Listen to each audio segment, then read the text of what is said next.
Friends, आप लोगों का केमिस्ट्री साल वर्ष पे स्वागत है। आज हम लोग देखेंगे ओएमसी का लेक्चर नंबर 3 कि जो है कि रिएक्शन मैकेनिज्म के बारे में। ओएमसी का है लेक्चर नंबर 3 होने वाला है ये, और रिएक्शन मैकेनिज्म के बारे में। ठीक है, तो इसमें डिफरेंट डिफरेंट टाइप के हम लोग रिएक्शन मैकेनिज्म के बारे में डिस्कस करेंगे। तो पहला जो रिएक्शन मैकेनिज्म होता है वो देखने को मिलता है ऑक्सीडेटिव एडिशन रिएक्शन। दूसरा है reductive elimination reaction. Third, insertion reaction. और फोर्थ, बीटा एलिमिनेशन रिएक्शन। और जो है कि फिफ्थ वाला है ट्रांसमेटिलेशन। ठीक है, तो जो मेन मेन है उसको जो है कि डिस्कस किया जाएगा। इसके अलावा भी बहुत सारे मैकेनिज्म है रिएक्शन के, वो वो हैं। तो अगर उन ज़्यादा अगर आपको मतलब कि क्यूरियोसिटी है जानने की, तो जो है कि हुई वगैरह बुक को पढ़िए, जिसमें जो है कि ऑर्गेनोमेटेलिक अच्छे से दिया है। तो यहाँ पे जो है कि हम लोग कोशिश करेंगे कि टू द पॉइंट बात को किया जाए, कि जो पेपर में हम लोग अच्छे से क्वेश्चन को अटेम्प्ट कर पाएँ। तो जो है कि स्टार्ट किया जाए ऑक्सीडेटिव एडिशन रिएक्शन के बारे में। तो इसमें क्या होता है, लिगेंड होता है, मेटल होता है, और फिर इससे कोई ग्रुप जाके जुड़ता है। तो इस टाइप का सब्स्टिट्यूशन देखने को मिलता है हम लोग को। ठीक है, मतलब कि एक्स जो है कि मेटल के पास आ जाएगा और वाई भी मेटल के पास आ जाएगा। ठीक, तो यहाँ पे देखा जाए तो जो जो ये मेटल है, इसका ऑक्सीडेशन स्टेट क्या होता है, 0 होता है। और यहाँ पे जब एडिशन हो जा रहा है एक्स और वाई का, तो इसका ऑक्सीडेशन स्टेट +2। ठीक है, तो यहाँ पे हम लोग देख रहे हैं कि ऑक्सीडेटिव एडिशन जब किया जा रहा है तो ऑक्सीडेशन स्टेट क्या हो रहा है, इंक्रीज कर दे रहा है। कहाँ से, 0 से +2 में। तो वो हो सकता है कि ऑक्सीडेशन स्टेट उसका +1 भी हो, +2 भी हो यहाँ पे। तो उसके बाद जब क्या होगा, एडिशन होगा, तो उसको जो है कि वो +2 से इंक्रीज कर देगा। जो है कि अगर बात कर लिया जाए ऑक्सीडेटिव एडिशन रिएक्शन के कौन इनहेंस करेगा। ठीक है, ऑक्सीडेटिव एडिशन रिएक्शन कब जो है कि इनहेंस करेगा, तो जब मेटल क्या हो, लो ऑक्सीडेशन स्टेट में हो। ठीक है, मेटल क्या हो, लो ऑक्सीडेशन स्टेट में हो, तो उसमें जो है कि ऑक्सीडेटिव एडिशन रिएक्शन फास्ट देखने को मिलेगा। और जब हम लोग क्या होते हैं, टॉप टू बॉटम आते हैं, तो ऑक्सीडेटिव एडिशन रिएक्शन इंक्रीज करता है। जैसे कोबाल्ट है, रेनियम है, और इरिडियम है। अगर जो है कि ऑक्सीडेशन स्टेट की अगर बात कर लिया जाए, तो जैसे कि प्लेटिनम है, इरिडियम है, और फिर ऑस्मियम है। ये 0 ऑक्सीडेशन स्टेट में ले लेते हैं, ये +1, और ये +2 ऑक्सीडेशन स्टेट में जब ले लिया जाएगा, तो इसमें ऑक्सीडेटिव एडिशन रिएक्शन का क्या होगा, जाहिर सी बात है 0 ऑक्सीडेशन स्टेट में है, ये +1 में है। ठीक है, तो यहाँ से ये चीज़ें हो गई होंगी क्लियर कि ऑक्सीडेटिव एडिशन रिएक्शन जो है कि कैसे जो है कि अफेक्ट होता है ऑक्सीडेशन स्टेट से, और जब हम लोग क्या होते हैं, टॉप टू बॉटम जाते हैं तब की। ठीक है, तो हम लोग को एक क्वेश्चन है कि इसमें बताना है हम लोग को reactivity order, reactivity order with respect to HCl। जब जो है कि HCl का क्या किया जाए, हम लोग को रिएक्शन करना है, तो उसके बाद जो है कि बताना है कि क्या ऑर्डर होगा रिएक्टिविटी ऑर्डर का। तो पहला कंपाउंड है इरिडियम है, Cl Cu PPH3 का ट्वाइस है। और दूसरा जो है आपको इरिडियम है, Cl Cu PMe3 का twice. Third iridium CH3 CO PME3 twice, और फोर्थ है इरिडियम PH CO PME3 का ट्वाइस है। ठीक है, तो इसमें हम लोग को रिएक्टिविटी ऑर्डर बताना है इन चारों कंपाउंड का, कि जब HCl के साथ ये एडिशन रिएक्शन, मतलब कि ऑक्सीडेटिव एडिशन रिएक्शन होगा तो किसमें फास्ट होगा। तो इसमें देखिए, ऑक्सीडेटिव एडिशन रिएक्शन के लिए, ऑक्सीडेटिव एडिशन रिएक्शन फास्ट हो, इसके लिए क्या होना चाहिए, अपना जो मेटल सेंटर है उसके ऊपर इलेक्ट्रॉन डेंसिटी ज़्यादा होना चाहिए। तो अगर इलेक्ट्रॉन डेंसिटी क्या होगा, ज़्यादा होगा, तो जाहिर सी बात है कि ऑक्सीडेटिव एडिशन रिएक्शन फास्ट होगा। तो यहाँ पे हम लोग को यही कंपेयर करना है।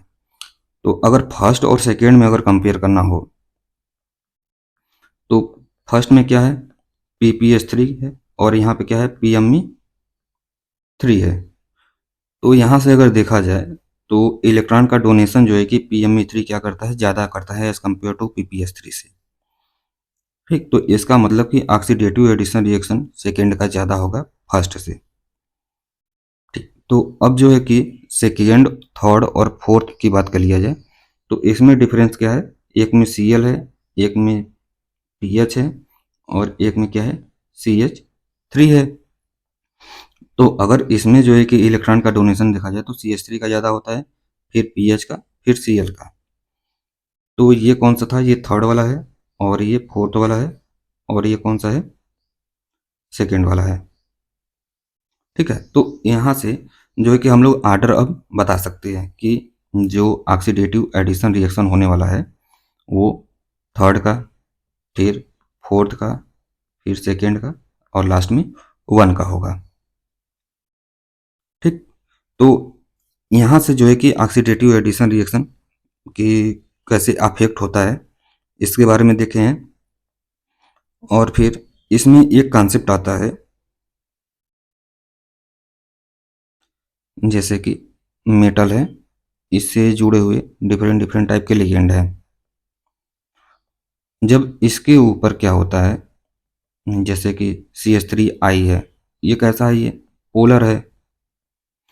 और यहीं कहीं O2 कोई नॉन पोलर अगर ले लिया जाए तो कैसा जो है कि एडिशन होगा। जब कोई पोलर जो है कि मॉलिक्यूल आके जुड़ता है तो वो एक दूसरे के ट्रांस पोजीशन पे आके जुड़ते हैं। ठीक है, और जब कोई नॉन पोलर होता है तो वो सिस पोजीशन पे आके जुड़ता है।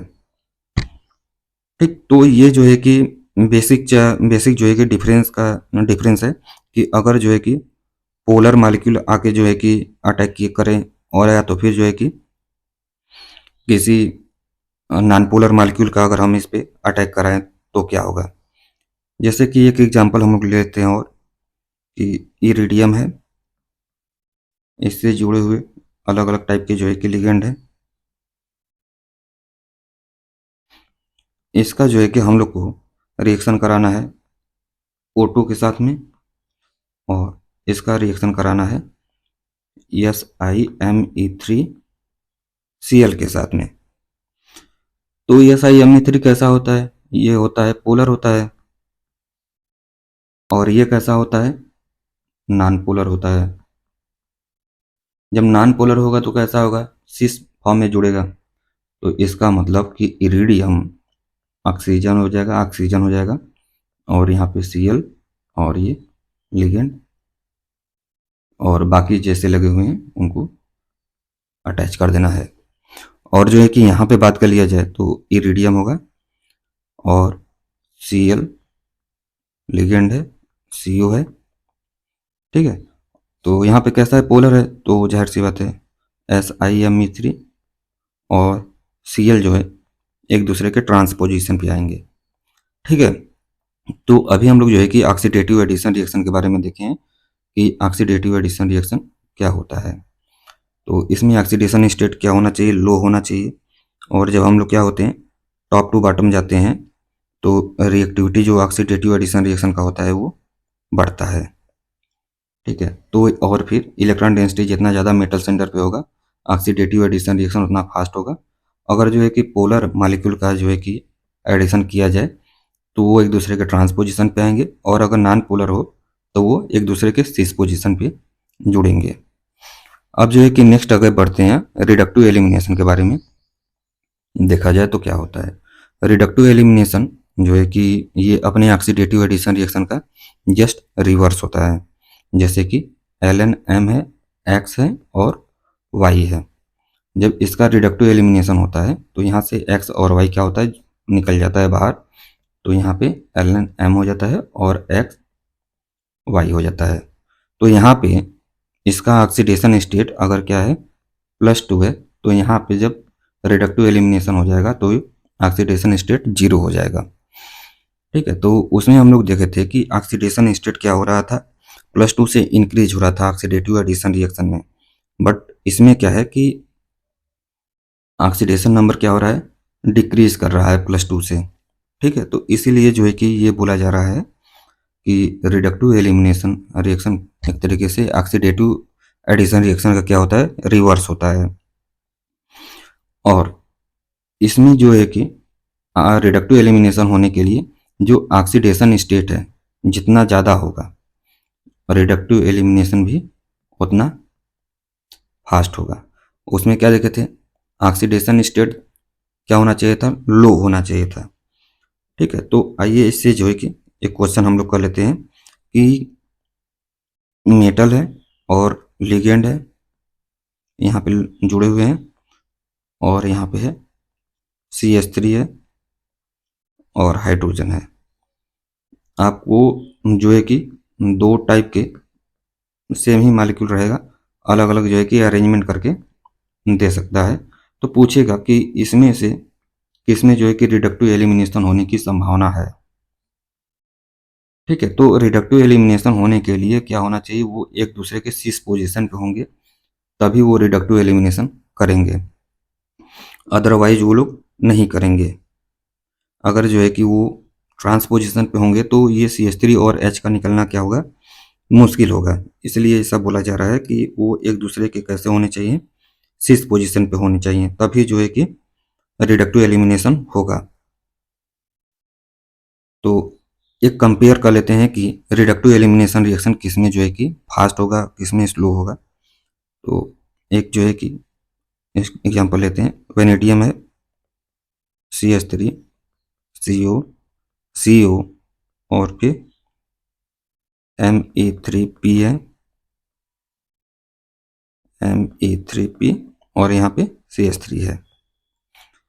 एक तो ये है, और सेकेंड है ऑस्मियम है, इससे जुड़ा हुआ है CH3 है, POMe3 है, नाइट्रोजन CH3 है, और मिथाइल ग्रुप लगा हुआ है इससे, और जो है कि OMe का थ्राइस है और P है, इससे जुड़ा हुआ N+1 CH3 है। ये जो है कि सेकेंड है। और थर्ड वाला है प्लेटिनम है PMe3 CH3, यहाँ पे CH3 है CH3, और जो है कि PH3 का P है N+1 CH3। इसमें जो है कि हम लोग को बताना है कि किसमें जो है कि रिडक्टिव एलिमिनेशन रिएक्शन फास्ट होगा। ठीक है। तो अब हम लोग को इसमें बताना है कि किसमें फास्ट होगा, बताइए। तो पहला तो जो है कि ऑक्सीडेशन स्टेट की है। तो इसमें अगर बात कर लिया जाए तो ये किस ऑक्सीडेशन स्टेट में है, +2 ऑक्सीडेशन स्टेट में है ना। और इसमें अगर बात कर लिया जाए तो प्लेटिनम किस में है, 4th ऑक्सीडेशन स्टेट में है। ठीक। और फिर अगर इसमें बात कर लिया जाए तो इसमें किस में है, 2nd ऑक्सीडेशन स्टेट में है। तो इसमें देखा जाए तो जो जिनका ग्रुप का रिडक्शन होना है, मतलब कि बाहर एलिमिनेट होंगे, वो एक दूसरे के ट्रांस में हैं। तो इसका मतलब कि जो सेकेंड वाले का होगा वो सबसे लीस्ट होगा। ठीक है। और फिर फर्स्ट और थर्ड में अगर देखा जाए तो यहाँ पे जो प्लेटिनम है उसका ऑक्सीडेशन स्टेट है +4 है। तो अभी हम लोग देखे हैं कि इसमें जो ऑक्सीडेशन स्टेट जितना ज़्यादा होगा, रिडक्टिव एलिमिनेशन क्या होगा, फास्ट होगा। तो जो है कि फर्स्ट का फिर थर्ड का हो जाएगा। ठीक है। तो यहाँ इस तरीके से भी आर्डर जो है कि आता है, ऐसा नहीं कि नहीं आता है। पूछ देगा जो है कि रिडक्टिव एलिमिनेशन किसमें फास्ट होगा, आप लोग उसको बताइए। अगर जो है कि जर्कोनियम हो और इससे एन ब्यूटिल हो, यहाँ पे Cp और Cp है, इसका जो है कि अगर रिडक्टिव एलिमिनेशन किया जाए तो क्या बनेगा। जाहिर सी बात है ये ग्रुप क्या हो गया, बाहर निकलेगा। तो यहाँ से क्या बन जाएगा, जर्कोनियम और ईटा 5 Cp का 2 बन जाएगा। और फिर जो भी ग्रुप निकला है उसको बाहर निकाल के प्रोडक्ट बना देंगे। ठीक है। तो रिडक्टिव एलिमिनेशन के बारे में आप लोग जान गए होंगे कि रिडक्टिव एलिमिनेशन क्या होता है। कुछ नहीं होता है, जस्ट एक अपना उसका जो है कि ऑक्सीडेटिव एडिशन रिएक्शन का रिवर्स होता है। अब नेक्स्ट जो है कि बात किया जाए बीटा एलिमिनेशन के रिएक्शन के बारे में, या तो फिर इसको बीटा हाइड्रोजन एलिमिनेशन रिएक्शन भी बोला जाता है। तो जाहिर सी बात है, देखिए बीटा एलिमिनेशन रिएक्शन या बीटा हाइड्रोजन एलिमिनेशन रिएक्शन जो है, इसके लिए क्या है कंडीशन कि बीटा हाइड्रोजन पोजीशन होना चाहिए। और बीटा हाइड्रोजन पोजीशन होना चाहिए तो इसका मतलब ये ही नहीं है कि सिर्फ बीटा पोजीशन पे हाइड्रोजन हो। उसके लिए ये भी है कि वो मतलब कि फेवरेबल कंडीशन होना चाहिए कि वो मेटल के साथ क्या करे, बाइंडिंग करे। जैसे कि एक एग्जांपल लेके समझ सकते हैं। जैसे Ln है और यहाँ से CH2 है और CH2 हाइड्रोजन। और एक और ले लेते हैं एग्जांपल, Ln है और कार्बन हाइड्रोजन। ठीक है। तो ये अल्फा पोजीशन है और ये बीटा पोजीशन है। ये अल्फा पोजीशन है, ये बीटा पोजीशन। तो यहाँ पे जो है कि एगोस्टिक इंटरेक्शन है, बट इस वाले केस में एगोस्टिक इंटरेक्शन नहीं है। तो इसलिए जो बीटा एलिमिनेशन फेवरेबल होगा यहाँ पे होगा, ना कि यहाँ पे होगा। क्योंकि ये हाइड्रोजन कैसा है, एकदम लीनियर में है, मेटल के साथ एकोस्टिक इंटरेक्शन शो नहीं करेगा। तो इसमें होता क्या है, ये जो हाइड्रोजन होता है मेटल सेंटर से बाइंड हो जाता है और ये जो मेटल से और कार्बन का बाइंड होता है ये टूट जाता है। तो यहाँ पे Ln M और फिर यहाँ पे हाइड्रोजन आके जुड़ गया है और यहाँ पे CH2 डबल बॉन्ड CH2 हुआ है। तो ये CH2 और CH जो है CH2 और CH2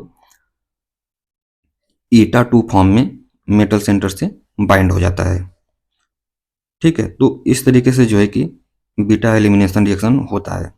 तो इसमें देखा जाए एक एग्जांपल लेके तो Fe है और यहाँ पे Cp है और यहाँ पे PPH3 ले सकते हैं, CO। ठीक है। तो इसमें जो है कि अगर पूछ दिया जाए कि क्या होगा तो इसमें क्या हो सकता है, तो ये देखिए क्या है, 18 इलेक्ट्रॉन इस विशेष है, ये कैसा है 5 है और ये 2 और यहाँ पे कितना हो जाएगा, ये 2 हो जाएगा और यहाँ से 1 हो जाएगा। और आयरन कितना होता है, 8 होता है। तो 8 5 13, 13 2 15, 15 3 18, 18 इलेक्ट्रॉन स्पीसीज है। ठीक है। तो यहाँ से क्या होगा, -PPH3 का लॉस होगा। -PPH3 का लॉस इसलिए होगा कि इसके पास वैकेंट ऑर्बिटल हो, कि हाइड्रोजन और आगे से जुड़े और जो है कि इसकी हेप्टासिटी क्या होगी, चेंज होगी। जब हाइड्रोजन क्या होगा, देखते हैं। अच्छा, अल्फा बीटा है और यहाँ पे क्या है, हाइड्रोजन है। ये हाइड्रोजन क्या होगा, मेटल सेंटर से बाइंड होगा और यहाँ से ये टूट जाएगा। तो अब जो है कि देखा जाए तो आयरन और इससे जुड़ा हुआ है Cp, अब आके जुड़ गया है हाइड्रोजन और यहाँ से CO। ठीक है। तो इसमें जो है कि अब इलेक्ट्रॉन को काउंट किया जाए तो कितना होगा। अब इलेक्ट्रॉन को काउंट कर लिया जाए तो यहाँ पे 5 8 1 2 और यहाँ पे 2, तो कितना हो जाएगा 8 5 13 और 15 15 3 18, है ना। तो 18 इलेक्ट्रॉन स्पीसीज बन रहा है। तो बीटा एलिमिनेशन में ये है कि बीटा हाइड्रोजन होना चाहिए। अगर बीटा हाइड्रोजन नहीं होगा तो बीटा एलिमिनेशन रिएक्शन नहीं होगा। बट आपको कुछ ऐसे भी जो है कि कॉम्प्लेक्स दे देंगे जहाँ पे बीटा जो है कि हाइड्रोजन होगा, बट वहाँ पे बीटा एलिमिनेशन की पॉसिबिलिटी बहुत कम है। क्योंकि जब बीटा एलिमिनेशन रिएक्शन होगा तो उसके बाद जैसे कि यहाँ पे है हाइड्रोजन है, अगर ये क्या करे बीटा एलिमिनेशन रिएक्शन हो तो फिर क्या होगा, यहाँ से ये तोड़ के यहाँ पे डबल बॉन्ड आ जाएगा। तो हम लोग जानते हैं कि ब्रिज हेड कार्बन पे क्या होता है, डबल बॉन्ड अनस्टेबल होता है, इसलिए जो है कि यहाँ पे बीटा एलिमिनेशन रिएक्शन नहीं होगा। अगर कहीं भी जो है कि बीटा एलिमिनेशन रिएक्शन होता है तो जाहिर सी बात है, देखिए अगर ये मॉलिक्यूल है, इसकी स्टेबिलिटी इस फॉर्म में रहने की क्या है, कम है, तभी ना ये क्या कर रहा है बीटा हाइड्रोजन एलिमिनेशन करके हमें ये दूसरा प्रोडक्ट दे रहा है। तो कहने का मतलब ये है कि कहीं भी जो है कि बीटा एलिमिनेशन रिएक्शन होगा तो उसमें जो हमारा पेरेंट मॉलिक्यूल है वो चेंज हो जाएगा किसी दूसरे में। तो कहा इसमें जो है कि स्टेबिलिटी का मतलब कहने का मतलब वही है कि इसकी स्टेबिलिटी क्या है, ख़त्म है। जाहिर सी बात है ना कि वहाँ पे क्या हो रहा है कि ये मॉलिक्यूल स्टेबल नहीं है, अनस्टेबल है। तो अब जो है कि आगे बढ़ते हैं, माइग्रेटरी इंसर्शन रिएक्शन के बारे में पढ़ते हैं कि माइग्रेटरी इंसर्शन रिएक्शन क्या होता है। माइग्रेटरी इंसर्शन रिएक्शन, तो इसमें जो है कि हमें डिफरेंट डिफरेंट टाइप के इंसर्शन रिएक्शन देखने को मिलेंगे। एक तो होता है 1-1 और एक होता है 1-2 टाइप का। तो 1-1 क्या कैसा होता है, जैसे कि मेटल है, इससे कोई कार्बोनिल जो है कि जुड़ा हुआ है और यहाँ पे कोई जो है कि माइग्रेटरी ग्रुप है, तो ये क्या होगा, ये 1 और ये 1, तो 1 पोजीशन से कहाँ पे जा रहा है, 1 पोजीशन पे जा रहा है, तो इसलिए इसको बोला जाता है 1-1 माइग्रेशन। ठीक है, यहाँ पे जो है कि मेटल होगा और फिर 1-2 कैसा होता है, मेटल है, इससे जो है कि कोई माइग्रेटरी ग्रुप जुड़ा हुआ है और CH2 तो इसमें क्या होता है कि 1-2, तो ये सेकेंड पोजीशन पे जाके जुड़ता है, CH2 यहाँ से R आके जुड़ जाएगा। ठीक है, तो ये जो है कि बेसिक चीज़ें हैं कि माइग्रेटरी इंसर्शन रिएक्शन कैसे होता है। तो कुछ एग्जांपल इसको देख लेते हैं कि माइग्रेटरी इंसर्शन रिएक्शन का कि कैसे जो है कि ये जाता है।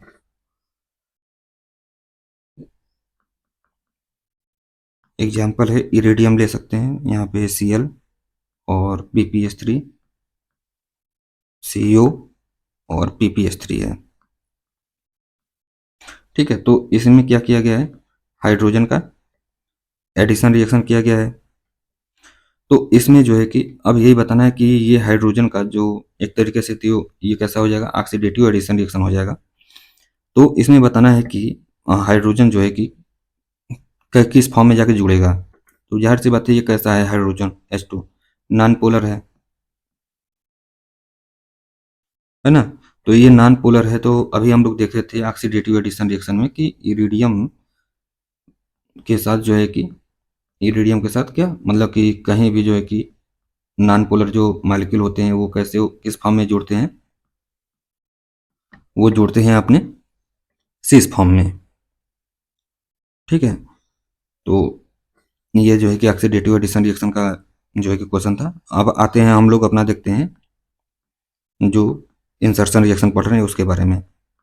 CuCH3CH3 है, इसमें जो है कि हम लोग को CO30 का जो है कि इंसर्शन कराना है इसमें। तो क्या होगा, तो देखिए ये स्पीसीज कैसा है, यहाँ से 5 हो जाएगा और ये 6 1 1 और 2। ठीक, तो यहाँ से देखा जाए तो कितना होगा, ये 6 5 11 और ये 16 इलेक्ट्रॉन स्पीसीज है। तो इसमें क्या होता है कि जब CO ये जो कार्बोनिल ग्रुप है आके क्रोमियम से जुड़ेगा तो इसके लिए क्या होना चाहिए, वैकेंट ऑर्बिटल होना चाहिए। तो वैकेंट ऑर्बिटल होने के लिए क्या होना होगा, इस जो है कि माइग्रेशन, इसका जो है कि CH3 का क्या होगा, माइग्रेशन होगा। तो यहाँ पे CAR हो जाएगा, CP हो जाएगा। जब CH3 क्या करेगा, माइग्रेट करेगा 1 1 माइग्रेशन, तो यहाँ पे क्या हो जाएगा, CO CH3 हो जाएगा और यहाँ पे क्या हो जाएगा, एक वैकेंट ऑर्बिटल और यहाँ पे CH3। अब जो है कि ये जो 13CO हम जो है कि रिएक्ट कराना चाहते हैं आके इस वैकेंट ऑर्बिटल से क्या करेगा, जुड़ जाएगा। ठीक है, तो इससे जो है कि क्वेश्चन आता है, आप जब प्रीवियस ईयर पेपर जो है कि सॉल्व करेंगे तो इसमें जो है कि यहाँ पे जो है कि कोई एक मॉलिक्यूल दे देगा, यहाँ पे ए दे देगा और यहाँ पे बी दे देगा। तो पूछेगा कि जो है कि इसमें कौन सा इंटरमीडिएट बन रहा है और जो है कि क्या मेजर प्रोडक्ट होगा, इसके बारे में क्वेश्चन आता है। आप लोग जो है कि PYQ सॉल्व करेंगे तब आप लोग को आइडिया लग जाएगा। ठीक है, तो इसका जो है कि क्वेश्चन का प्रैक्टिस करिए इस टाइप का। एक और एग्जांपल लेते हैं, CO CH3 है, CH3 PH3P और फिर यहाँ पे CP है। इसमें जो है कि हम लोग को CO को क्या कराना है, रिएक्ट कराना है। जब हम लोग के पास CO क्या हो, एक्सेस में हो तो क्या होगा, तो जाहिर सी बात है, देखिए यहाँ पे लिविंग ग्रुप कौन सा है, निकल सकता है PPH3 है, बाहर निकल सकता है। तो जब CO CP यहाँ से जब क्या करेगा, PPH3 बाहर निकल जाएगा तो यहाँ पे वैकेंट ऑर्बिटल क्रिएट हो जाएगा और ये CH3 हो जाएगा और ये CH3 हो जाएगा। तो यहाँ पे अब जो है कि ये जो CO है आके इससे जुड़ जाएगा, CP CO और CH3 अभी हम लोग देख रहे हैं कि यहाँ पे जो कार्बोनिल ग्रुप है, ये कार्बन मोनोऑक्साइड है, हम लोग किस में लिए हैं, एक्सेस में लिए हैं। जब एक्सेस में लिए हैं तो जाहिर सी बात है इसमें जो है कि माइग्रेटरी इंसर्शन रिएक्शन होगा। तो ये क्या करेगा, इस कार्बोनिल सेंटर पे आके माइग्रेट कर जाएगा, CP यहाँ पे CH3 हो जाएगा और CO CH3 और यहाँ पे क्या हो जाएगा, वैकेंट ऑर्बिटल क्रिएट हो जाएगा। जब यहाँ पे वैकेंट ऑर्बिटल क्रिएट होगा तो फिर क्या होगा, फिर से CO आएगा तो इस पे क्या जाएगा, जुड़ जाएगा, CP CH3 और फिर CO और COCH3। ठीक है, इसमें फिर से जो है कि क्या हो सकता है, इसमें हो सकता क्या है, इसमें हो सकता है रिडक्टिव एलिमिनेशन रिएक्शन। ठीक है, तो इसमें क्या कर सकते हैं, एक CO को ऐड करके रिडक्टिव एलिमिनेशन करा दिया जाए। तो यहाँ से ये जो दोनों ग्रुप हैं एक दूसरे कैसे हैं, सिस पोजीशन में है। तो यहाँ से रिडक्टिव एलिमिनेशन होके CP एक CO, यहाँ पे CO का एडिशन कर देंगे और CO और फिर यहाँ से बन जाएगा CH3 CO CH3। ठीक है, तो इसको देख लीजिए कि इसमें क्या हुआ है कि कोबाल्ट का जो है कि कॉम्प्लेक्स है, इसमें हम लोग क्या कर रहे हैं, कार्बन मोनोऑक्साइड को एक्सेस में लेके रिएक्ट करा रहे हैं। तो यहाँ से PPH3 को क्या किया गया है, पहले बाहर किया गया है माइनस PPH3। तो जिसके कारण क्या है कि यहाँ पे वैकेंट ऑर्बिटल क्रिएट हुआ है, इसमें आके क्या हुआ है, कार्बोनिल आके जुड़ा है। फिर उसके बाद क्या हुआ है, माइग्रेटरी इंसर्शन रिएक्शन हुआ है। फिर उसके बाद जब माइग्रेटरी इंसर्शन रिएक्शन होगा तो फिर आके यहाँ पे फिर एक वैकेंट ऑर्बिटल क्रिएट हुआ, तो वहाँ पे CO आके जुड़ गया है। फिर उसके बाद रिडक्टिव एलिमिनेशन हुआ है। रिडक्टिव एलिमिनेशन रिएक्शन के लिए भी जो है कि वो कैसे होने चाहिए, एक दूसरे के सीस पोजीशन पे होने चाहिए, तभी जो है कि रिडक्टिव एलिमिनेशन रिएक्शन होगा। तो इसमें हम लोग देख रहे हैं कि इसमें जो हम लोग का प्रोडक्ट बन रहा है वो क्या है, एसीटोन है। ठीक है, और फिर एक जो है कि कॉन्सेप्ट आता है ट्रांसमेटलेशन के बारे में, कि ट्रांसमेटलेशन क्या होता है। जब हम लोग सुजुकी कपलिंग पढ़ते हैं तो उसमें ट्रांसमेटलेशन देखने को मिलता है। जैसे कि एक एग्जांपल लेते हैं, BY, यहाँ पे O टर्सरी ब्यूटिल है और R1 है या Na+ है। इसको जो है कि रिएक्शन कराते हैं R2 पैलेडियम 2 और फिर O टर्सरी ब्यूटिल है। ठीक है, तो इसमें यही मैं बता रहा था कि जैसे कि ये क्या है, मेन ग्रुप एलिमेंट का, और यहाँ पे क्या है, ट्रांजिशन एलिमेंट का।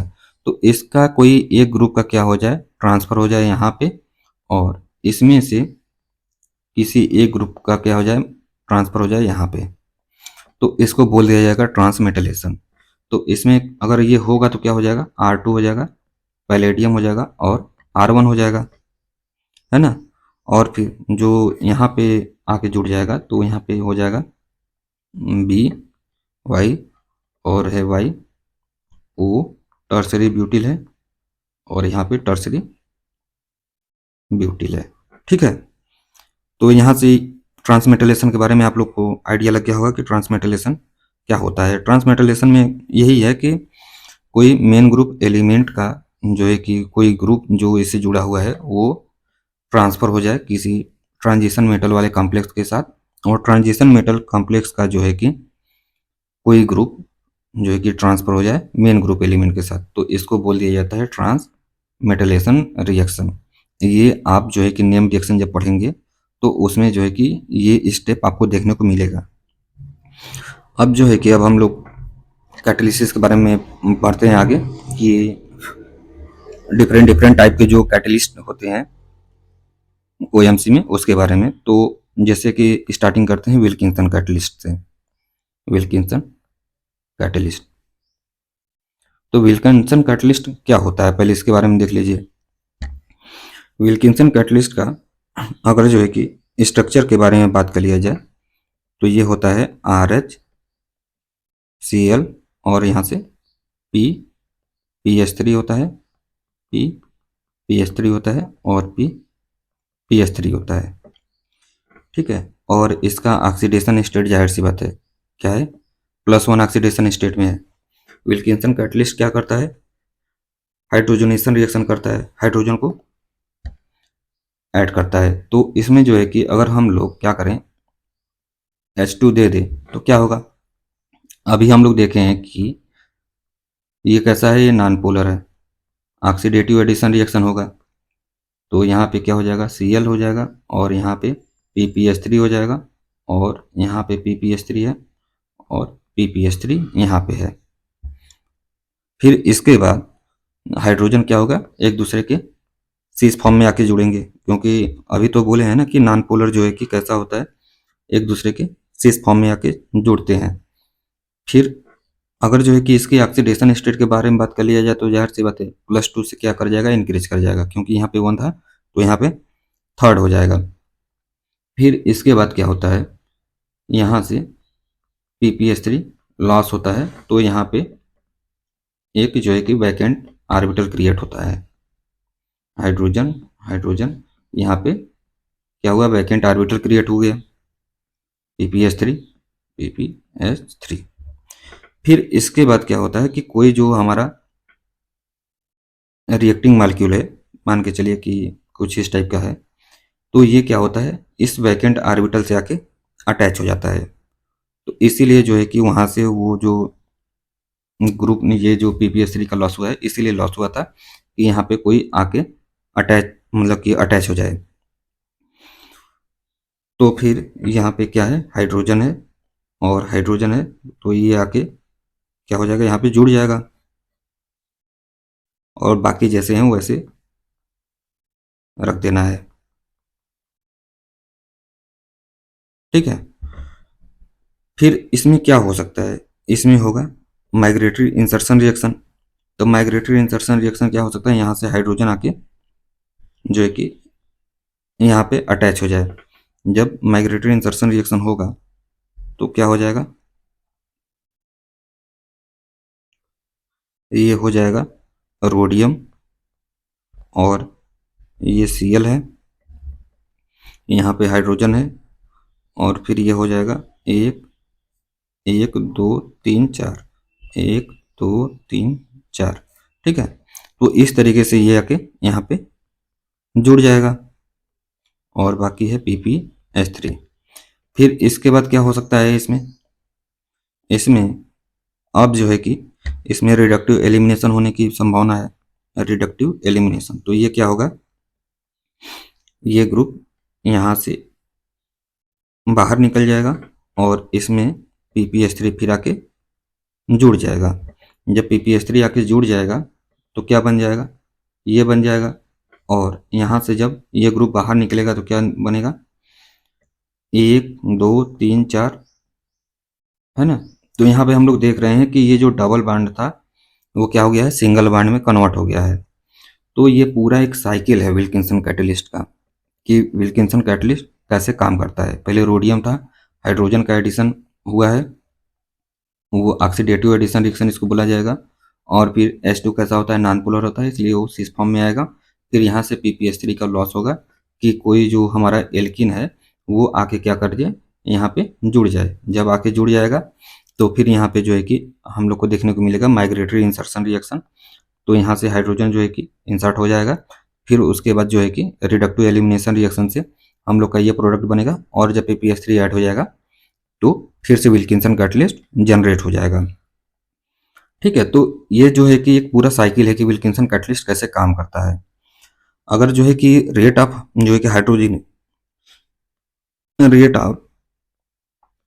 रेट ऑफ हाइड्रोजनेशन रिएक्शन के बारे में बात कर लिया जाए, जब हम लोग क्या करें, विल्किंसन कैटलिस्ट का यूज करें।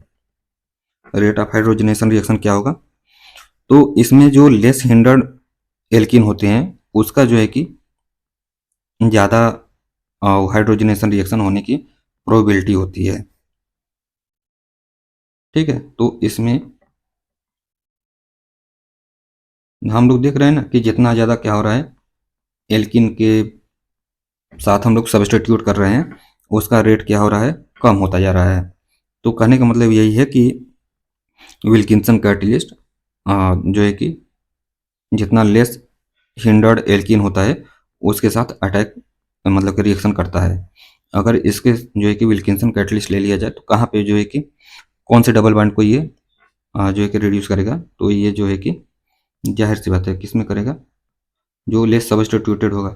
तो ये कैसा है, ये टेट्रा सब्स्टिट्यूटेड है और ये कैसा है, डबल, तो इसी को करेगा और इसको नहीं करेगा। तो विल्किंसन कैटलिस्ट का ये जो है कि सिलेक्टिविटी है। तो विल्किंसन कैटलिस्ट के बारे में आप लोग को आइडिया लग गया होगा। और विल्किंसन कैटलिस्ट जो है कि सिर्फ डबल बॉन्ड को ही रिड्यूस करता है, किसी फंक्शनल ग्रुप को रिड्यूस नहीं करता है। जैसे कि एक यहाँ पे है NO2 है, अगर विल्किंसन कैटलिस्ट ले लिया जाए तो ये सिर्फ और सिर्फ डबल बॉन्ड को ही रिड्यूस करेगा, इसको NO2 को नहीं रिड्यूस करेगा।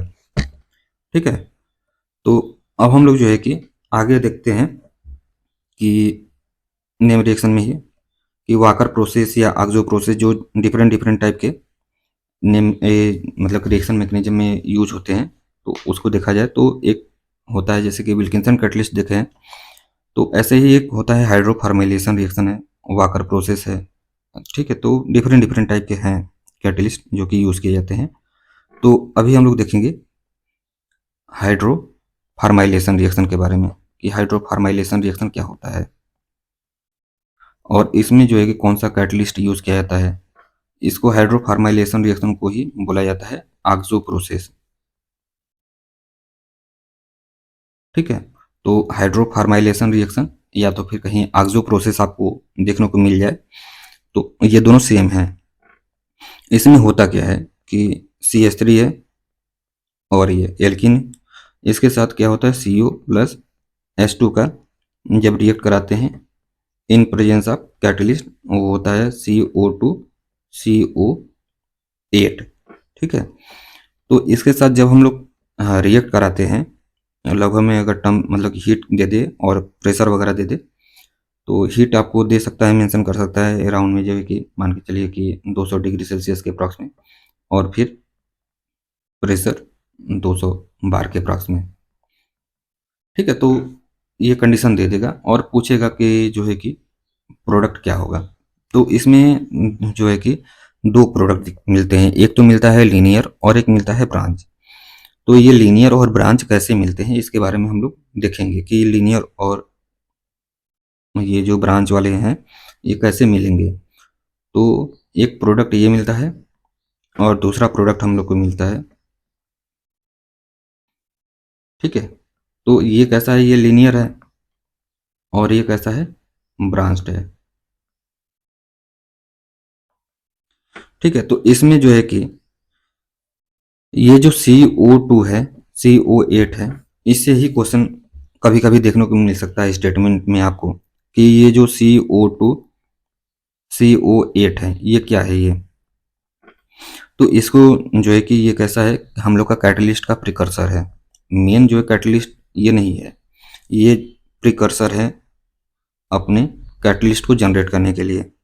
इसको क्या किया जाता है, जब H2 के साथ रिएक्ट किया जाता है तो HCO का 4 बनता है, और फिर यहाँ से जब हम लोग CO को लॉस करा देते हैं तो HCO का थ्राइस, ठीक है।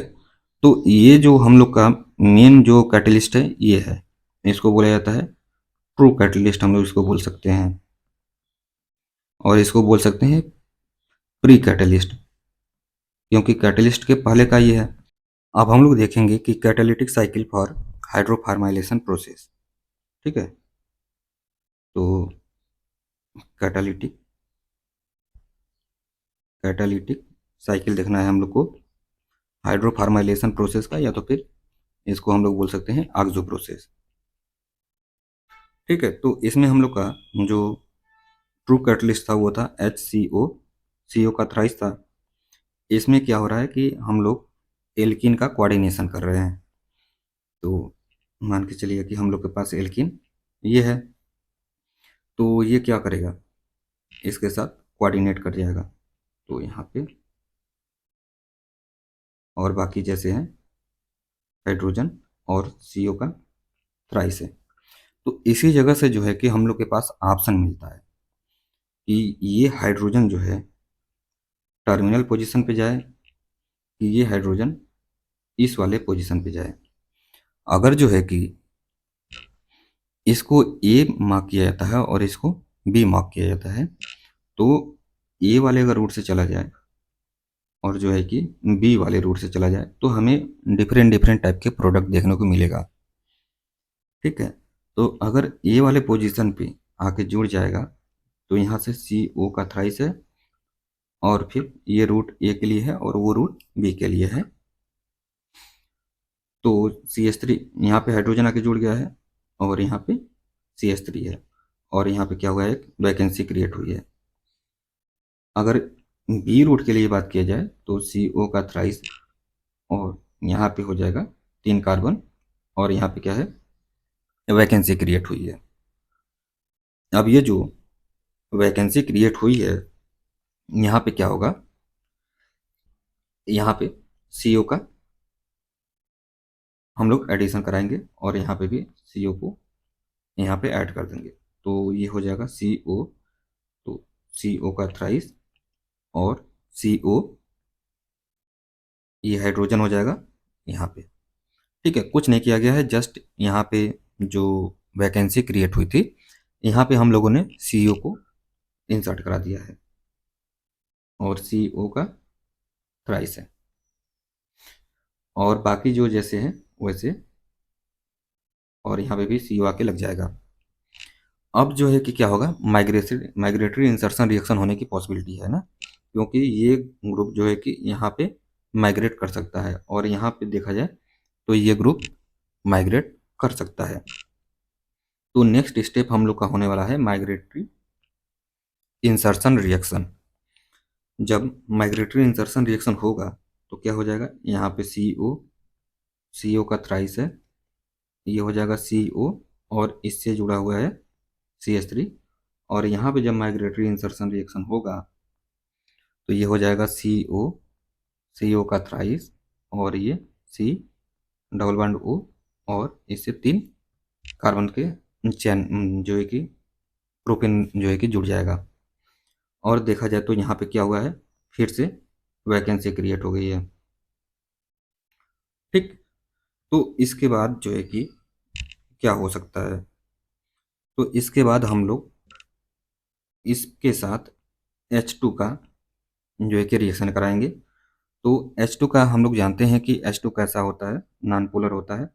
तो ये जो है कि सिस फॉर्म में आके जुड़ेगा। तो जब इसमें रिएक्शन कराएंगे तो CO, यहाँ पे हाइड्रोजन हाइड्रोजन, और बाकी जो CO का थ्राइस है वो तीनों CO लगे रहेंगे, और फिर C डबल बॉन्ड O है। ठीक। फिर इसके बाद अगर इसमें किया जाए तो इसमें हो सकता है रिडक्टिव एलिमिनेशन। तो यहाँ से ये ग्रुप क्या होगा, बाहर निकल जाएगा। जब वो क्या होगा, बाहर निकलेगा, तो अपने आप को देखने को मिलेगा यहाँ पे हाइड्रोजन, और प्लस में क्या बनेगा, प्लस में HCO का थ्राइस बन जाएगा, है ना। तो कैटलिस्ट भी जनरेट हो गया है, और हम लोग को यहाँ पे ब्रांच्ड एल्डिहाइड भी मिल गया है। अगर जो है कि इसकी बात कर लिया जाए, अगर हम लोग इसमें H2 का रिएक्शन करा रहे हैं तो CO का थ्राइस हो जाएगा, और हाइड्रोजन हाइड्रोजन, और C डबल बॉन्ड O। ठीक। तो यहाँ से जो कि रिडक्टिव एलिमिनेशन होगा, तो यहाँ से मिलेगा 1 2, फिर हाइड्रोजन, और प्लस HCO का थ्राइस। ठीक है। तो यहाँ से अपना कैटलिस्ट भी जनरेट हो गया, और यहाँ से लीनियर जो है कि प्रोडक्ट भी मिल गया। तो यही जो है कि हाइड्रोफार्माइलेशन और जो आगजो प्रोसेस है, इसकी खासियत है कि यहाँ से हम लोग को दो प्रोडक्ट मिलता है देखने को। एक तो लीनियर देखने को मिलता है, और एक ब्रांच देखने को मिलता है। ये एक पूरा साइकिल है, इसको देख लीजिए कि एल्कीन आया है, इंसर्ट यहाँ पे जो है कि अटैच हुआ है मेटल से। फिर उसके बाद हाइड्रोजन का क्या हुआ है, इंसर्शन रिएक्शन हुआ है, इसको बोल सकते हैं माइग्रेटरी इंसर्शन रिएक्शन। तो यहाँ पे ही हम लोग के पास दो पॉसिबिलिटी थी कि ये हाइड्रोजन जो है कि टर्मिनल पोजीशन पे जाएगा कि मिडिल वाले पोजीशन पे जाएगा। तो एक टर्मिनल पोजीशन पे लेके और एक मिडिल पोजीशन पे लेके रिएक्ट कराएं। फिर उसके बाद फिर से माइग्रेटरी इंसर्शन रिएक्शन कराए हैं। फिर इसके बाद जो है कि यहाँ पे वैकेंसी क्रिएट हुई है, तो वहाँ पे हाइड्रोजन रिएक्शन जो है कि H2 का एडिशन रिएक्शन किया है। फिर लास्ट में रिडक्टिव एलिमिनेशन करके जो है कि डिफरेंट डिफरेंट टाइप के प्रोडक्ट हम लोग देखे हैं कि यहाँ पे जो है कि ब्रांच्ड मिला है, और यहाँ पे कैसा मिला है, लीनियर मिला है। ये कैसा है, ब्रांच्ड है। ठीक है। तो आई थिंक जो है कि आगजो प्रोसेस का जो कैटालिटिक साइकिल है आप लोग को समझ में आया होगा। तो अब हम लोग जो है कि आगे देखेंगे कि मॉन्सेंटो एस्टिक एसिड प्रोसेस क्या होता है। तो मॉन्सेंटो एस्टिक एसिड प्रोसेस में जैसे कि मॉन्सेंटो एसिटिक एसिड प्रोसेस, तो इसमें क्या होता है कि CH3OH है, और इसको जो है कि कार्बन CO के साथ रिएक्ट कराते हैं in presence of catalyst RCO का ट्वाइस होता है, I2 होता है, और नेगेटिव होता है। तो ये हो जाता है CH3COOH। ठीक है। तो यहाँ से देखा जाए तो ये कैटलिस्ट है। इसकी कैटलिस्ट की खासियत क्या है, ये 16 इलेक्ट्रॉन स्पीसीज है, और फिर जो इसमें रोडियम होता है वो किसमें होता है, +1 के फॉर्म में होता है, ऑक्सीडेशन स्टेट। ठीक है। तो इसका जो है कि हम लोग कैटालिटिक साइकिल देखें कि कैटालिटिक साइकिल कैसा होता है। तो हम लोग देख रहे हैं कि जो इसमें कैटलिस्ट है, एक्टिव कैटलिस्ट, वो कौन सा है, रोडियम के साथ I2 है, और 2 CO ग्रुप लगा हुआ है, और इसके ऊपर -1 चार्ज है। ठीक है। इसके साथ क्या करते हैं, जब हम लोग CH3I का ऑक्सीडेटिव एडिशन रिएक्शन करते हैं, तो ये कैसा है, ये पोलर है। पोलर है तो कहाँ पे जाएगा, ट्रांसपोजिशन पे जाएगा। तो ये हो जाएगा RH, और फिर I आयोडीन, और ये हो जाएगा CH3 आयोडीन, और CO। ठीक है। अब देखिए यहाँ पे क्या है, CH3 है और यहाँ पे CO है, तो यहाँ पे माइग्रेटरी इंसर्शन रिएक्शन हो सकता है। तो माइग्रेटरी इंसर्शन रिएक्शन किया जाए, आयोडीन आयोडीन, और ये COCH3 हो जाएगा। अब फिर इसके बाद देखा जाए तो यहाँ पे क्या हुई है, एक वैकेंसी क्रिएट हुई है। ठीक है। तो इस वैकेंसी जो क्रिएट हुई है इसको हम लोग करेंगे CO के साथ रिएक्ट, तो ये बन जाएगा RH I और ये COCH3 और यहाँ पे आके जुड़ जाएगा कौन सा अपना ये CO। फिर इसके बाद देखिए यहाँ पे ये CH3 COI और I ये कैसे हैं, एक दूसरे के शीश हैं, तो यहाँ से ये निकल सकता है बाहर। जब ये CH3 CO का I बाहर निकलेगा तो यहाँ से क्या बनेगा CH3 C double bond O I बन जाएगा और इसके बाद क्या बन जाएगा, एक और बन जाएगा RHCO2 और I2। ठीक है, तो यहाँ से हम लोग देख रहे हैं कि अपना जो है कि कैटलिस्ट भी जनरेट हो जा रहा है और फिर एक ये अलग से हम लोग को जो है कि प्रोडक्ट दे रहा है। अगर इसका क्या करें हम लोग, वाटर के साथ रिएक्शन करा दें, तो जब हम लोग वाटर के साथ रिएक्शन कराएंगे तो क्या बन जाएगा CH3 COOH और क्या बन जाएगा HI। इस HI का जो है कि हम लोग रिएक्शन किसके साथ, HI का हम लोग रिएक्शन कराएं CH3OH के साथ। जब CH3OH के साथ रिएक्शन कराएंगे तो यहाँ से हमें फिर से CH3I मिल जाएगा और जो है कि बाहर निकलेगा वाटर। ठीक है, तो ये पूरा कैटालिटिक साइकिल है मोनसेंटो एस्टिक एसिड का, कि यहाँ पे अपना ये कैटलिस्ट है और फिर यहाँ पे जो है कि CH3I आके जुड़ गया है और फिर मैग्नेटिक इंसर्शन रिएक्शन हुआ है, फिर उसके बाद जो है कि रिडक्टिव एलिमिनेशन रिएक्शन हुआ है न? तो फिर हमें इसमें एस्टिक एसिड देखने को मिल रहा है। ठीक है, तो अब हम लोग आगे देखा जाए, ये जो है कि मोनसेंटो एस्टिक एसिड प्रोसेस का था। अब जो है कि हम लोग देखेंगे वाकर प्रोसेस के बारे में कि वाकर प्रोसेस क्या करता है। जैसे यहाँ पे देखें एस्टिक एसिड का फॉर्मेशन हो रहा है, वाकर प्रोसेस में जो है कि एल्डिहाइड या कीटोन का फॉर्मेशन होता है। तो वाकर प्रोसेस में भी देख लेते हैं कि क्या होता है वाकर प्रोसेस। तो वाकर प्रोसेस का एक जनरल अगर रिएक्शन देखा जाए तो ये कोई अपने पास एल्कीन है और इसके साथ O2 का रिएक्शन किया गया है। इसमें जो एक्टिव कैटलिस्ट होता है वो PDCl4 2 नेगेटिव होता है, या तो फिर ये PDCl2 भी कहीं दे सकता है, तो घबराने की जरूरत नहीं है। मतलब PDCl4 जो काम करेगा वही PDCl2 भी काम करेगा। तो इसमें हम लोग को प्रोडक्ट देखने को मिलेगा COCH3। ठीक है, ये मेन प्रोडक्ट हम लोग को देखने को मिलेगा। तो इसमें जो है कि वाकर प्रोसेस की अगर कैटालिटिक साइकिल की बात कर लिया जाए तो पैलेडियम है Cl4 2 नेगेटिव है। तो इसमें क्या होता है कि ये जो अपना एल्कीन है, ठीक है, तो इसमें एल्कीन को क्या किया जाता है, कोऑर्डिनेट किया जाता है CH2 डबल बॉन्ड CH2 है। तो यहाँ से जब एल्कीन कोऑर्डिनेट होगा तो यहाँ से Cl माइनस क्या होगा, बाहर निकलेगा। तो पैलेडियम ये हो जाएगा Cl3 और इससे आके जुड़ जाएगा अपना एल्कीन। तो एक Cl माइनस बाहर गया है तो इसके ऊपर आ जाएगा एक नेगेटिव चार्ज। ठीक है, फिर इसके बाद क्या होगा कि इसको देंगे वाटर।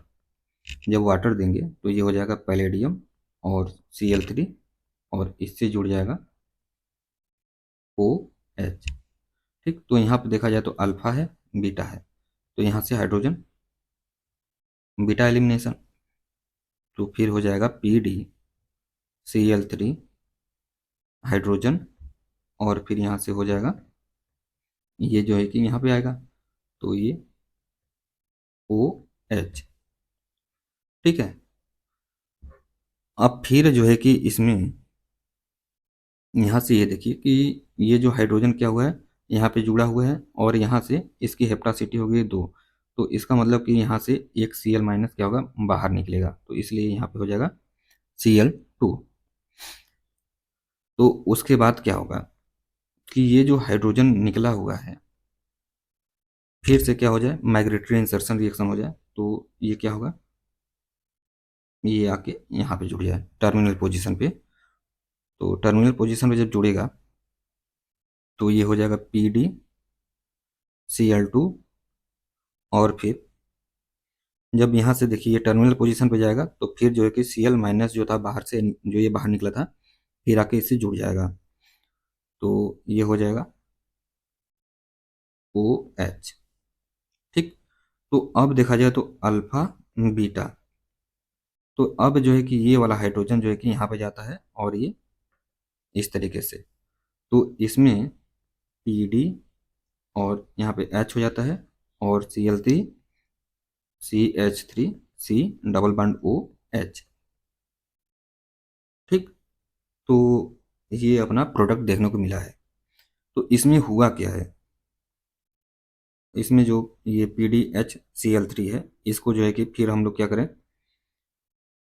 Cl2 जो है कि दे, तो ये जो है कि PDCl4 माइनस बन जाएगा, PDCl4 माइनस बन जाएगा और प्लस HCl बाहर निकलेगा। तो यहाँ से फिर ये क्या हुआ है, अपना PDCl4 जनरेट हो गया है ना, जो PDCl4 है।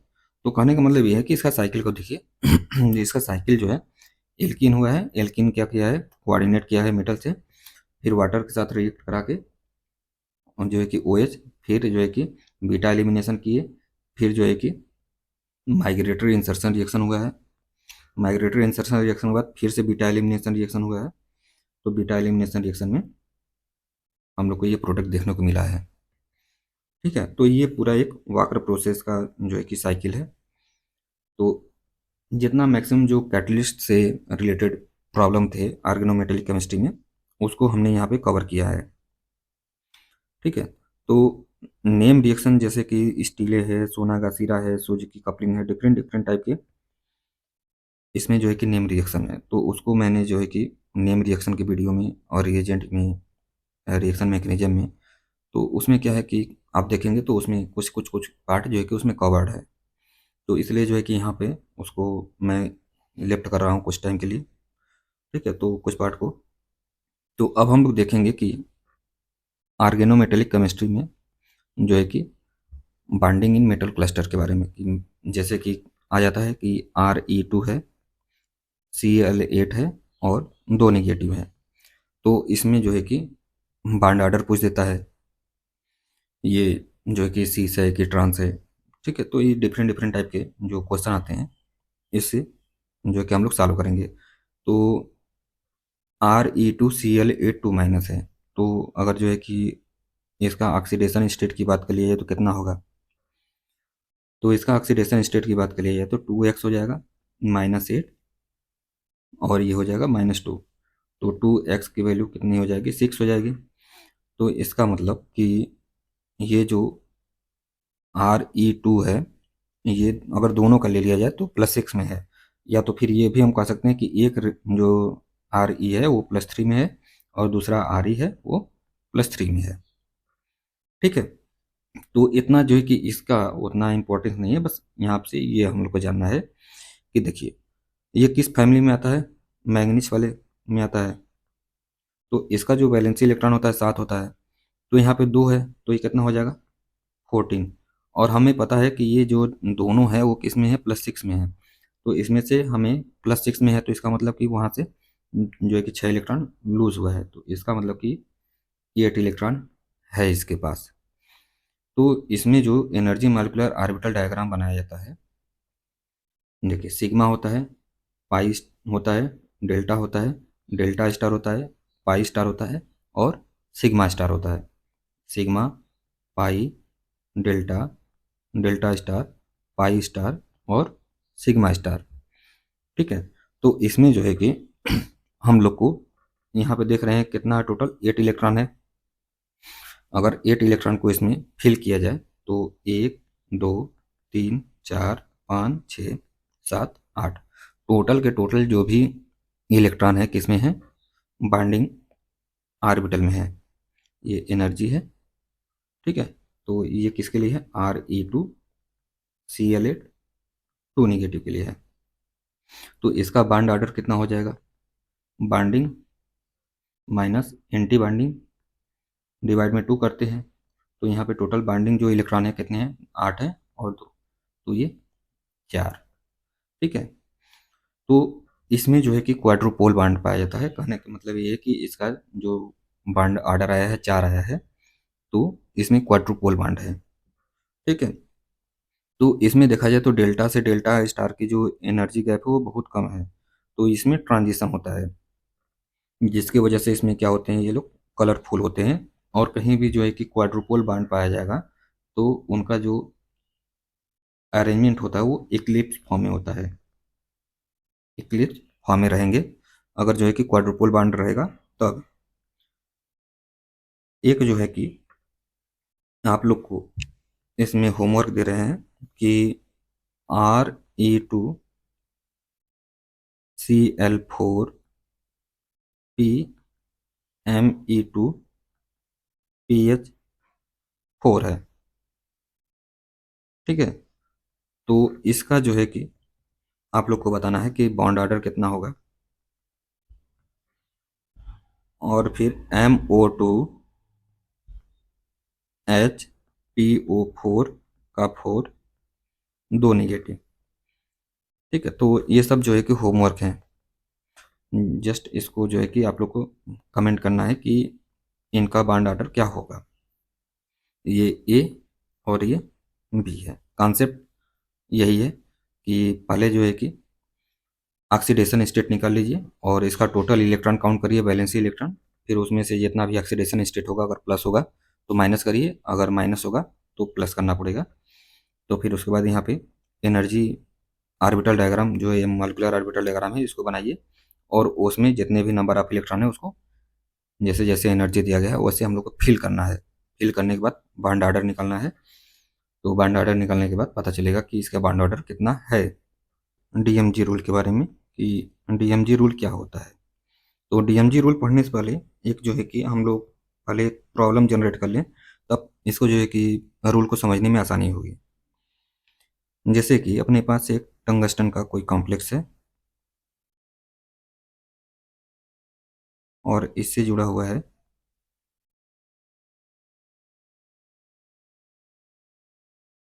ठीक है, ये अपने पास एक कॉम्प्लेक्स है, इसमें जो है कि NaH के साथ रिएक्ट कराना है।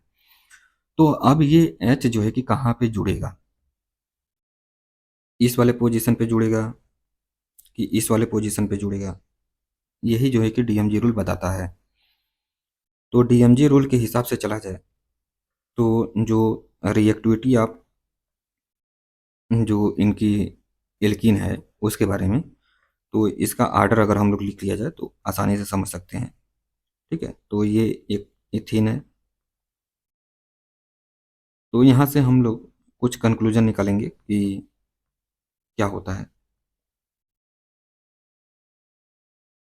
तो इसमें डीएमजी रूल में ये होता है कि जो इवन वाले होते हैं, इवन कार्बन के, जैसे कि यहाँ पे देखिए 2 कार्बन है, 4 कार्बन है, यहाँ पे 6 कार्बन है, यहाँ पे भी 6 कार्बन है, और फिर 4 कार्बन। ठीक है, और फिर उसके बाद जो है कि आपको देखने को मिलेगा जो ऑड वाले होते हैं, और फिर ठीक है। तो इसमें जो है कि कॉन्सेप्ट यही है कि इसमें जो इवन वाले होते हैं, इवन एल्किन, उनका जो रिएक्टिविटी होती है ज़्यादा होती है as compared to odd alkene से। ठीक है, तो इवन एल्किन का रिएक्टिविटी क्या है, ज़्यादा है किससे, ऑड एल्किन से। और इवन में भी अगर बात कर लिया जाए तो इवन में जो ओपन एल्किन है उसका ज़्यादा है as compared to even cycle से। ठीक है, तो यहाँ पे देखिए इवन ये था, इवन ये भी है। तो अब कहाँ पे जाएगा, हाइड्रोजन यहाँ पे ऐड होगा। तो जब यहाँ पे ऐड होगा तो क्या बन जाएगा हम लोग को, डब्लू, और यहाँ पे जैसे जुड़ा हुआ है, और फिर ये जैसे है वैसे रख देंगे, जहाँ पे जो है कि जुड़ेगा उसी जगह ऐड करना है। और फिर ये भी देखना है कि ये जो एच होगा वो टर्मिनल पोजीशन पे आता है ना, कहाँ पे आता है, टर्मिनल पोजीशन पे। तो हमें ये भी ध्यान रखना है कि टर्मिनल पोजीशन पे अटैक कराना है, बीच में नहीं अटैक कराना है।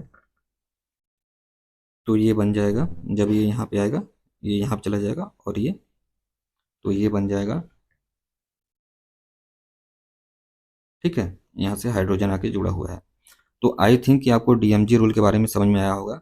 तो डीएमजी रूल है क्या कि इसमें जो ओपन एल्कीन होता है उसकी रिएक्टिविटी ज़्यादा होती है एज कंपेयर टू साइक्लिक से।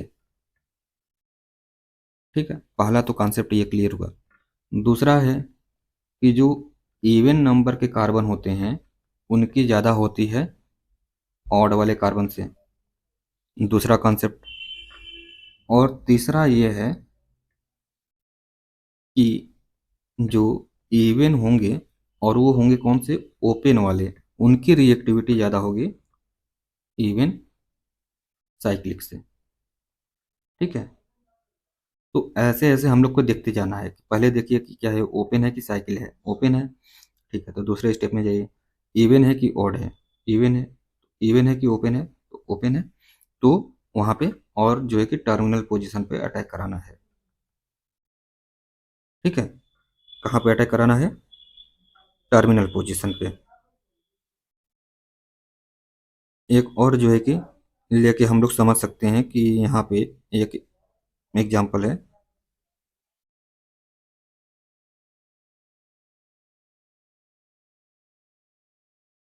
ठीक है, तो इसको जो है कि हम लोग कहाँ पे अटैक कराएं। देखिए, ये भी कैसा है, एक कार्बन, दो कार्बन, तीन कार्बन, चार कार्बन, पांच कार्बन, एक कार्बन, दो कार्बन, तीन कार्बन, चार कार्बन, पांच, एक दो तीन। तो इसका मतलब कि ओड है सब के सब। तो अब हमें देखना है कि ओपन जो ओड होंगे उनकी रिएक्टिविटी ज़्यादा होगी किससे, साइक्लिक से। तो OM में क्या करेगा, यहाँ पे अटैक कर देगा। जब क्या होगा, यहाँ पे अटैक कर जाएगा तो बन जाएगा W, और इससे जुड़ा हुआ है CP, और इससे जुड़ा हुआ है CP। तो यहाँ पे हो जाएगा OMe। एक कार्बन, दो कार्बन, तीन कार्बन, तो तीन कार्बन होगा, तो यहाँ पे दो ही कार्बन है, तो यहाँ पे तीन, तीसरे तीन कार्बन पे फिर आ जाएगा OMe।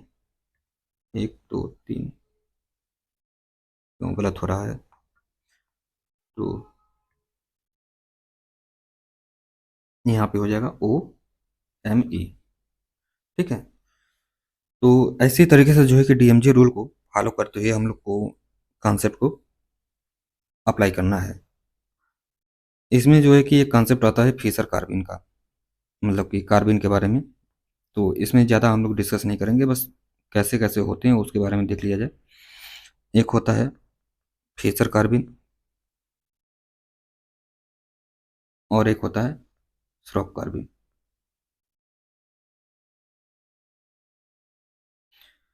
तो जो अपना फिशर कार्बिन होता है इसके बारे में क्वेश्चन आता है कि जैसे कि एक जर्नल दे देता है LNM, C और ZR ऐसे करके एक दे देगा। और जो है कि अगर इसी जगह जेड की जगह पे वो किसी किसी अलग अलग एटम को क्या करेगा, सब्स्टिट्यूट कराएगा, तो पूछेगा कि वो जो है कि फीचर कार्बिन है कि स्ट्रोक कार्बिन है।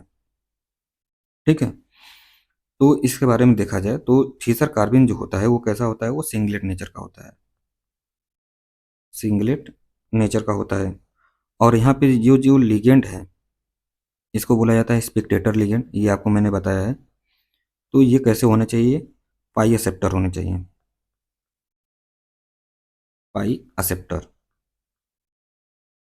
ठीक है, और ये जो जेड है यहाँ पे, जो ये जेड है वो कैसा होना चाहिए, लोन पेयर कंटेनिंग ग्रुप होना चाहिए, जैसे कि NHR, NR2, OR। ठीक है, इस टाइप का जो है कि इससे ये जब ग्रुप जुड़ा रहेगा तो इसको हम लोग बोलेंगे फीसर कार्बिन। ठीक, तो यहाँ से देख रहे हैं कि ये सिंगलेट होता है, पाई एक्सेप्टर होता है, मतलब कि ये जो स्पेक्टेटर लिगेंड होने चाहिए वो पाई एक्सेप्टर लिगेंड होने चाहिए। और जो जेड है उनके पास क्या होना चाहिए, लोन पेयर कंटेनिंग ग्रुप होना चाहिए। और ये कैसा होता है, इलेक्ट्रोफिलिक नेचर का होता है। ठीक, तो यहाँ से फीसर कार्बिन के बारे में जो है कि कुछ आइडिया लग गया होगा। अगर बात कर ली जाए स्ट्रोक कार्बिन के, तो स्ट्रोक कार्बिन में क्या होता है कि LNM होता है और डबल बॉन्ड C, यहाँ पे जेड और R।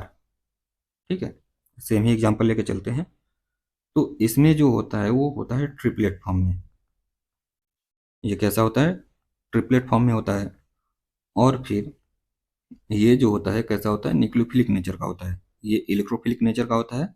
स्ट्रॉक कार्बन किस में होता है, न्यूक्लियोफिलिक नेचर में होता है। और फिर अगर बात कर लिया जाए ये जो अपना ग्रुप स्पेक्टेटर लिगेंड का, तो ये स्पेक्टेटर लिगेंड जो है कि वो इलेक्ट्रॉन डोनेटिंग ग्रुप होने चाहिए। स्पेक्टेटर लिगेंड कैसे होने चाहिए, इलेक्ट्रॉन डोनेटिंग ग्रुप होने चाहिए। एल एन कैसे होना चाहिए, इलेक्ट्रॉन डोनेटिंग ग्रुप। और फिर जेड क्या हो सकता है, लोन पेयर कंटेनिंग ग्रुप नहीं होगा। वो कैसा होगा, जैसे कि हाइड्रोजन हो सकता है, CH3 हो सकता है, कुछ इस टाइप का होगा जिसमें कि लोन पेयर कंटेनिंग ग्रुप नहीं होगा। तो उसको जो है कि बोला जाएगा थ्रॉक कार्बिन। ठीक है, तो यहाँ से कार्बिन के बारे में जो है कि कुछ आइडिया लगा होगा। ज़्यादा हम इसके बारे में डिस्कस नहीं करेंगे क्योंकि वीडियो भी लेंदी हो रहा है।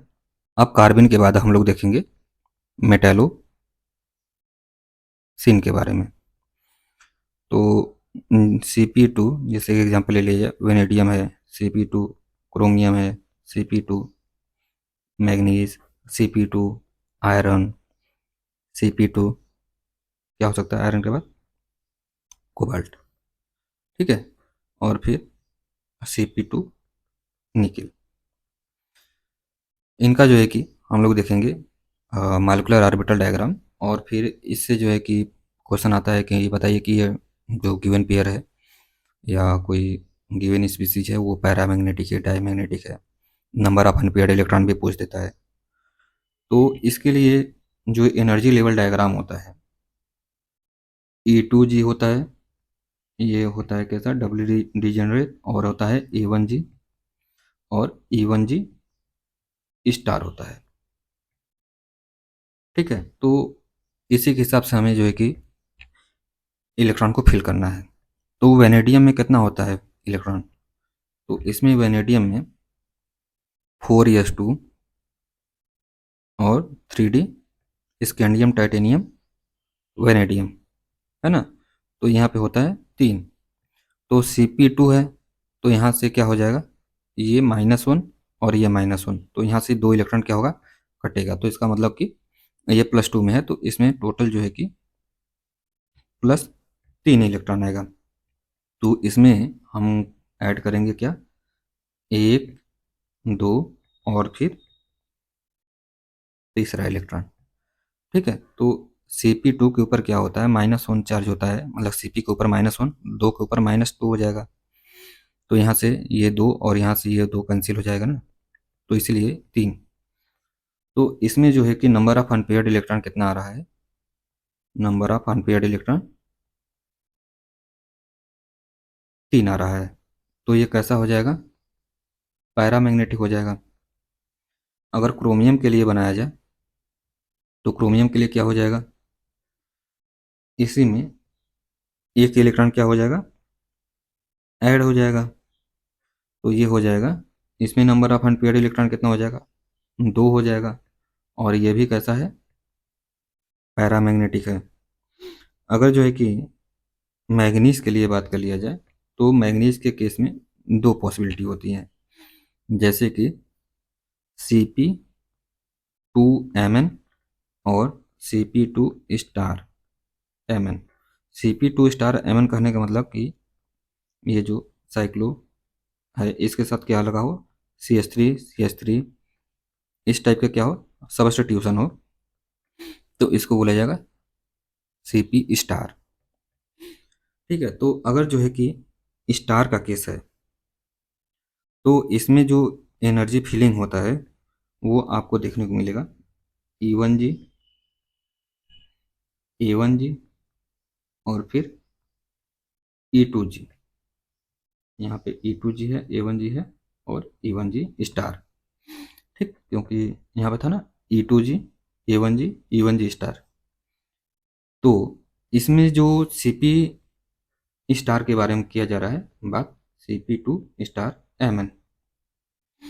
तो इसमें कितना होगा, इसमें 5 इलेक्ट्रॉन भरना है।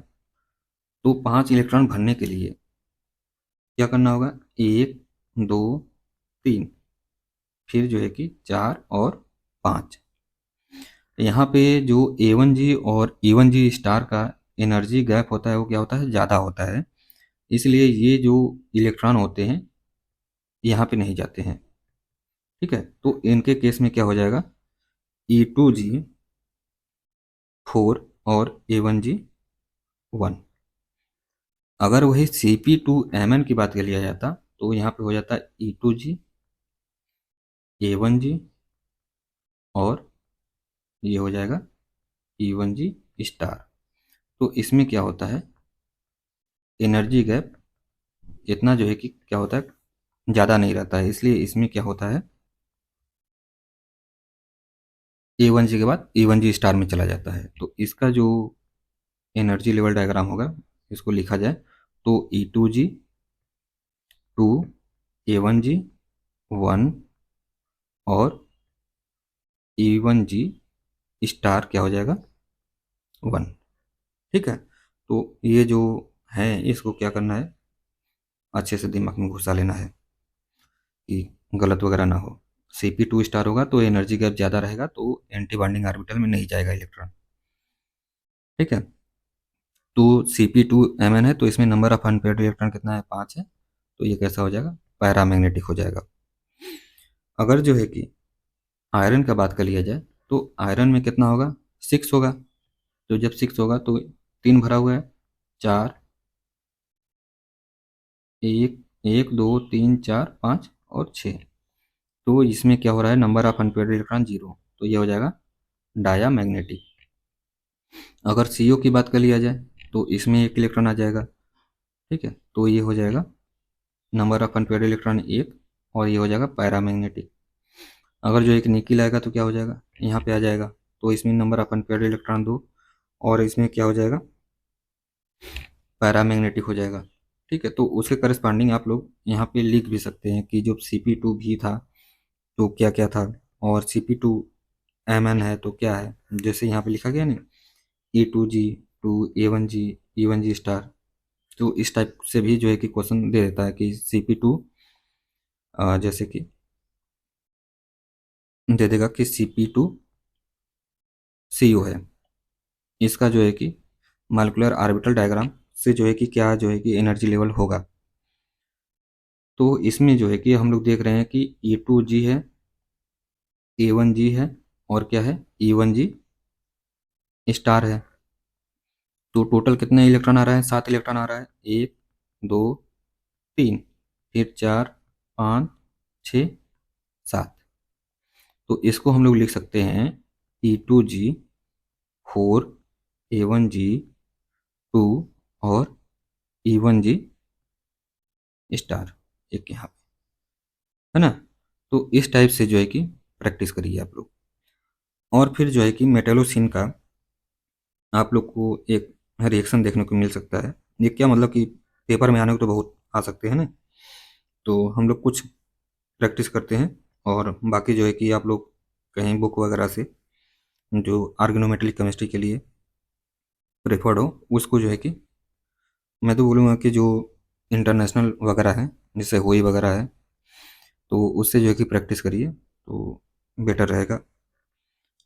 तो एक एग्जांपल हम लोग यहाँ पे सॉल्व करते हैं कि ले सकते हैं आयरन है और इससे जुड़ा हुआ है Cp और इससे जुड़ा हुआ है Cp। ठीक है, इसका जो है कि हम लोग रिएक्शन कराना है डिफरेंट डिफरेंट टाइप से। पहला ले सकते हैं क्या, टर्सरी ब्यूटी लिथियम। ठीक है, तो यहाँ पे प्रोडक्ट ए बना रहे हैं। फिर यहाँ पे क्या कर सकते हैं, फिर SiMe3 Cl के साथ रिएक्ट करा के कुछ प्रोडक्ट बना सकते हैं। और फिर यही जो ए बना है इसके साथ भी कुछ हम लोग कर सकते हैं, क्या कर सकते हैं वो, CO2 के साथ रिएक्शन करा के। तो यहाँ पे C और D पूछ सकता है कि C और D क्या होगा। और DMF और POCl3 ये जो है कि इम्पोर्टेंट है। और जो है कि H+BF4 नेगेटिव। इसके साथ बताइए, और फिर एन ब्यूटिल लिथियम, ठीक है, और टमीरा। इस टाइप का जो है कि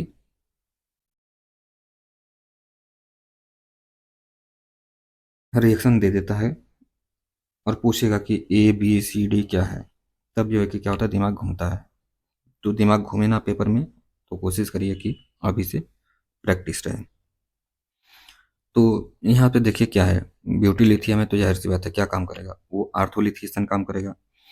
जब आर्थोलिथिएशन का काम करेगा तो क्या होगा, यहाँ पे, तो यहाँ पे क्या हो जाएगा, लिथियम आ जाएगा। ठीक है, और जब लिथियम आ गया है तो अब इसका जो है कि CO2 के साथ अगर रिएक्शन कराएंगे तो क्या होगा, यहाँ पे ये इसके ऊपर अटैक करके क्या कर देगा, FeCOOH हो जाएगा। और यहाँ पे,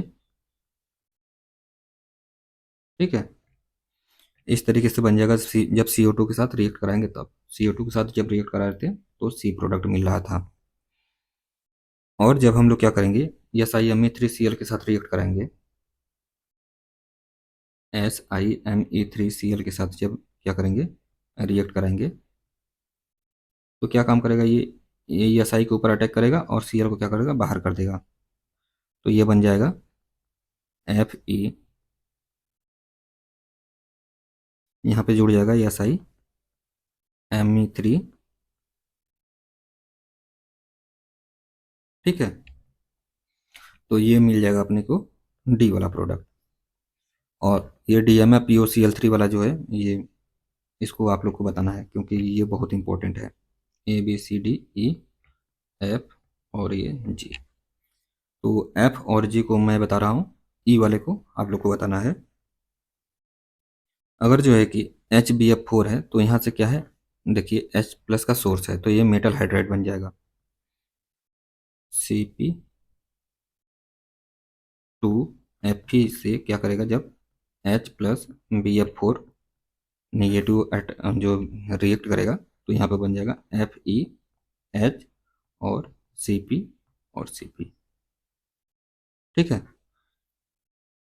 और इसी का साथ हम लोग रिएक्ट कराए थे एन ब्यूटी लिथियम और टमीटा।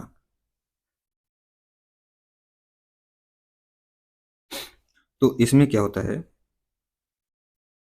कि जब देखिए यहाँ पे भी जो है कि लिथिएशन किया गया था तो सिर्फ एक ही जगह पे लिथिएशन हुआ है, बट इन प्रेजेंस ऑफ टमेटा इस वाले रिंग में भी लिथिएशन हो जाएगा, ठीक है। तो ये हो जाएगा Fe, यहाँ पे भी लिथियम और यहाँ पे भी लिथियम, ठीक है। तो टमेटा यही काम कर रहा है कि अगर जो है कि सिर्फ ब्यूटी लिथियम होता तो एक ही जगह पे होता, इन प्रेजेंस ऑफ टमेटा दोनों जगह पे लिथिएशन हो गया है। तो अब जो है कि इसको यहाँ पे स्टॉप करते हैं OMC के लेक्चर को। तो बहुत से जो OMC में टॉपिक्स हैं छूटे हुए हैं, तो आप लोग मतलब कि रिवीजन के लिए तो ठीक है, बट जो है कि बहुत से ऐसे कॉन्सेप्ट हैं जो कि OMC से छूट रहा है क्योंकि OMC बहुत बड़ा चैप्टर है। तो इसको जो है कि 2-3 घंटे में कवर कर पाना जो है कि बहुत मुश्किल है। तो यहाँ पे जो है कि हम लोग OMC को स्टॉप करते हैं और आप लोग को जो है कि PYQ का वीडियो आएगा, तो वहाँ से जो है कि जितने भी कॉन्सेप्ट अगर छूट रहे हैं, अगर वो पेपर में आए हैं तो उसको सॉल्व किया जाएगा, ठीक है। तो यहाँ के लिए थैंक यू। और आप लोगों को जो है कि कैसा सेशन लग रहा है इसको आप लोग ज़रूर कमेंट करिए कि थोड़ा बहुत हम लोग को भी मोटिवेशन मिले। और अगर जो है कि आप लोगों को कुछ क्वेरी वगैरह हो तो प्लीज़ कमेंट करिए, ठीक है। तो फिर से थैंक यू।